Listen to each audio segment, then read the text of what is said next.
Autumn is, well, knocking on the door. So our countdown to autumn is not much of a countdown, as we are going to be having that first day of fall, last day of summer. I'll let you decide. Let me know on my Facebook page, meteorologist Diane Phillips. Let me know what you're thinking as far as what today should be.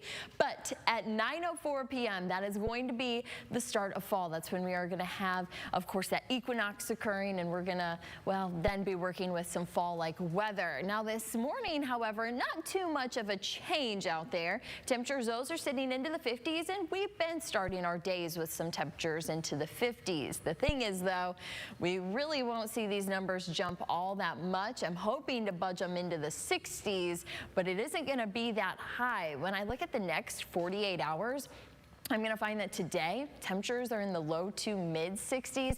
A little bit warmer as we head into tomorrow, but check this out. Tomorrow morning, temperatures into the low to mid 40s.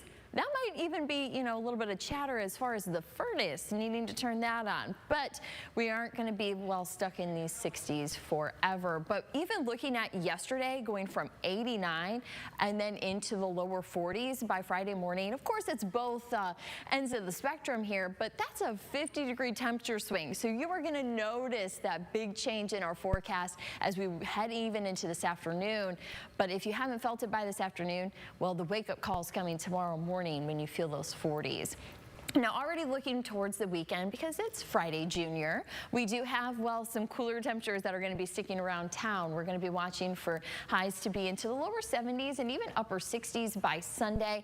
And we are watching for some rain showers. Even on Saturday, we'll have the chance for that, mainly later in the day. But as you head into Sunday, you're still going to be finding a few scattered rain showers in the forecast. So keep that in mind if you have some weekend plans. Have that WTOL 11 weather app ready to go. But for today, we'll have a mix of clouds and sun, but really you're going to have that fall feeling, as highs today are only going to be into the mid 60s. Now, temperatures, though, they do warm up a little bit for us. You're going to find, though, still mid 60s by Friday and even Saturday into the lower 70s.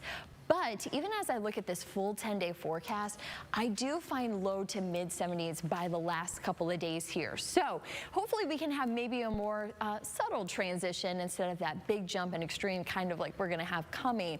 But as far as the wet weather, though we have it here for the weekend and we will carry it into early next week, we are going to find some dry weather and more sun coming in that forecast. So hopefully that makes the transition a little bit easier. Kind of these sudden changes like we're going to have tomorrow morning might be a little bit of a shock, don't you think? A little bit. A little bit. But you know what? Yesterday, I just liked having high temperatures. It was like a nice farewell. So it wasn't raining or anything, right? So I'll take that. I'll say so long. Yeah. Now the 70s, and we can embrace that for a little bit here. Get that fall feeling. Yes. Very good. Hoodie weather. Yes.